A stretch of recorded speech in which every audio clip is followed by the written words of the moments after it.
आप 1000 टैक्स लगाएं। मैं पार्लियामेंटेरियन भी हूं, 40 साल इस सियासत की खारजार वादी से गुजर कर आज खड़ा हूं। इन सहराओं को मैंने अबूर किया है। आपके मुल्क के अवाम आपको टैक्स नहीं देंगे, इसलिए कि अवाम को आप पर एतमाद नहीं है। मैं बड़ी जिम्मेदार फोरम पर बात कर रहा हूं कि घरों के अंदर हमारी माओ बहनों ने अपने जेवरात बेच दिए हैं, बालियां बेच दी हैं और वो अपने रोजगार की फिक्र में हैं। वो खत्म हो गए पैसे, अब घरों के दरवाजे और खिड़कियां वो बेचने में मजबूर हो गए हैं कि किस तरीके से हम दिन रात गुजारे। और रियासत इस हद तक शकीउल कल्ब हो चुकी है कि उनको एहसास तक नहीं है कि ये मुल्क के बाशिंदे हैं और उन पर क्या गुजर रही है। आम लोगों में जो बात डिस्कस की जा रही है,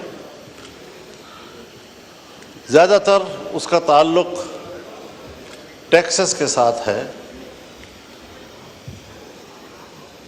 हर शोबे में, हर सतह पर, हर कारोबार में, हर तनख्वाह में, हर कमाई में टैक्सेस लगा दिए गए हैं और उसी की बुनियाद पर फिर महंगाई का तूफ़ान उससे रोका नहीं जा सकता।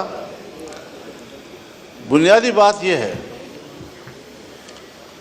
कि हम जिस चीज़ का डिमांड कौम से करते हैं कि आप टैक्स दें ताकि मुल्क का ख़जाना मजबूत हो, मुल्क का इक़्तिसाद मजबूत हो, जब हुक्मरान इस किस्म का डिमांड कौम से करते हैं तो कौम के भी कुछ हुकूक होते हैं। अगर आप कौम को वो हुकूक नहीं दे सकते, फिर क्या आप कौम से टैक्स वसूल करने का हक भी रखते हैं? इसके बदले में कौम आपसे दो चीजें मांगती हैं। एक, अमन, जान, माल और इज्जत व आबरू का तहफ़्फ़ुज़, अपने इंसानी हुकूक का तहफ़्फ़ुज़, और दूसरा माशी खुशहाली। आम आदमी को ये इत्मीनान हो कि मेरे बच्चों के लिए अगले हफ्ते और महीने तक घर में खुराक मौजूद है, उसका इंतज़ाम हो सकता है। लेकिन क्या हम नहीं समझते ये बात कि हमारे मुल्क में हर जगह न सही लेकिन बेशतर इलाकों में सूरत हाल फाकू तक पहुंची है, कारोबार ख़त्म हो चुके हैं। और मैं तो देखता हूं, हमने ऑपरेशंस किए, लोगों को कहा आप घर बार छोड़ दें। स्वात से लेकर वज़ीरिस्तान तक तमाम इलाकों को खाली कर दिया गया। अवाम ने अपने मुल्क के अंदर हिजरत की। हमारे वो कबायली ख़वातीन जो अपने ख़ास माहौल में और ख़ास कल्चर के अंदर ज़िंदगी गुजारते रहे, उन्हें आपने सहराओं में जाके बिठाया, उनको बाज़ारों में भीख मांगने पर आपने मजबूर किया, उसके चादर को तुमने तार तार किया। और अभी मेरे पास वफूद आए हैं, अभी मेरे पास वफूद आए हैं। मसूद कबीले का वफद आया कि पिछले साल हमारे साथ एक मकान अगर मुकम्मल तबाह है तो 4 लाख रुपए, और अगर जुज़वी तौर पर नुकसान हुआ है तो 1,60,000 रुपए। और वो भी लोगों को पैसे नहीं दिए गए, उसका टोकन दिया गया। वो टोकन अभी तक जेबों में लिए फिर रहे हैं। एक शख्स को अदायगी नहीं हो रही। आप बताएं, 4 लाख एक मकान बनाने के लिए, क्या 4 लाख पर आपके घर का गुसल खाना भी बन सकता है? और आप उनको कहना है कि पूरा घर बनाना है। 1,60,000 में आपने 1-2 कमरे बनाने हैं जो गिर गए थे। क्या मजाक दुनिया के साथ हो रहा है? आज चमन के ऊपर, बॉर्डर के ऊपर 9 महीने से लोग बैठे हैं, दर बदर बैठे हुए हैं।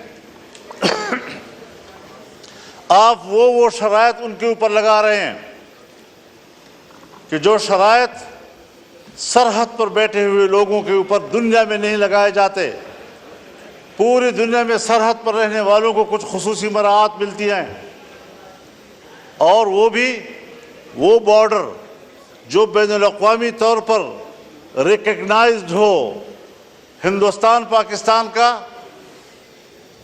सरहद तयशुदा है। पाक अफ़गान बॉर्डर को मैं और आप पाक अफ़गान बॉर्डर कह रहे हैं। क्या अफ़गानिस्तान भी उसको पाक अफ़गान बॉर्डर कहता है या उसको डेवरन लाइन कहता है? क्या ये किसी समझौते की बुनियाद पर हुआ था कि एक ही आदमी का घर, उसका सहन पाकिस्तान में है, कमरे अफ़गानिस्तान में है? एक ही गांव की मस्जिद, उसका मेहराब अफ़गानिस्तान में है और उसकी मुक्तदी जो है वो पाकिस्तान में खड़े होते हैं। चमन में जाएं, कितने लोग हैं कि जिनके घर पाकिस्तान में हैं और जायदादें अफ़गानिस्तान में हैं, ज़मीनें वहाँ काश करते हैं, वहाँ से माल लाते हैं, अपना कमाया हुआ घर में लाते हैं। आज वहाँ पर आप कर क्या रहे हैं कि लोग बैठे हुए हैं, मुतबादल कोई उनके पास आपका तजवीज़ नहीं है कि आप उसको क्या रोज़गार दे रहे हैं। वो मजदूरी करते हैं, बच्चों के लिए कमाते हैं। मैं आपको बताऊं जनाब स्पीकर, अब नौबत यहाँ तक पहुँच गई है कि घरों के अंदर, मैं बड़ी जिम्मेदार फोरम पर बात कर रहा हूँ, कि घरों के अंदर हमारी माओं बहनों ने अपने जेवरात बेच दिए हैं, बालियाँ बेच दी हैं, और वो अपने रोज़गार की फ़िक्र में हैं।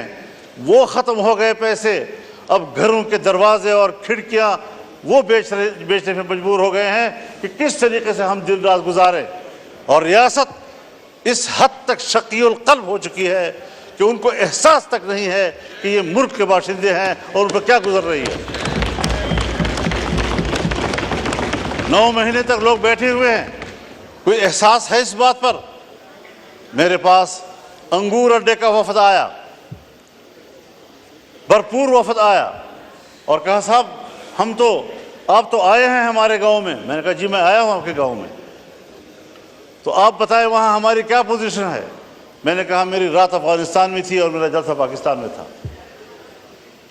डेवरन लाइन उन्होंने मुझे बताया कि ये लकीर है, किसी के घर के बीच में से गुजर रहा है, किसी के मस्जिद के बीच में से गुजर रहा है। उन लोगों पर आप इस किस्म के कदम लगाएंगे?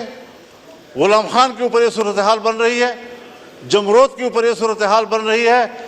ज़रा अपने शराइत लगाएं, लेकिन उनके लिए काबिल बर्दाश्त भी तो हो, काबिल अमल भी तो हो। बस मुल्क से वफादारी और हुब्बुल वतनी का दावा, उस पर आप कब्जा कर लेते हैं, और जब आपसे कोई इख्तिलाफ राय करता है फिर आप मुल्क के दुश्मन हैं। आप तो मुल्क को कमज़ोर करना चाहते हैं।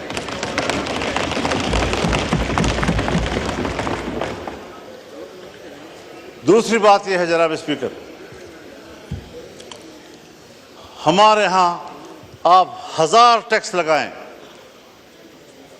मैं पार्लियामेंटेरियन भी हूँ, 40 साल इस सियासत की खारजार वादी से गुजर कर आज खड़ा हूँ। इन सहराओं को मैंने अबूर किया है। आपके मुल्क के अवाम आपको टैक्स नहीं देंगे, इसलिए कि अवाम को आप पर एतमाद नहीं है।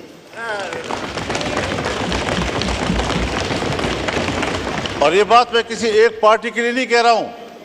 अगर मेरी हुकूमत हो और मैं टैक्स लगाऊंगा तो मेरे होते हुए वे शायद लोग एतमाद न करें, इसलिए कि लोगों को पता है कि मेरे टैक्स वसूल करके इसको बाहर के कर्ज में दिया जाएगा, IMF के कर्ज में दिया जाएगा, वर्ल्ड बैंक के कर्ज में दिया जाएगा।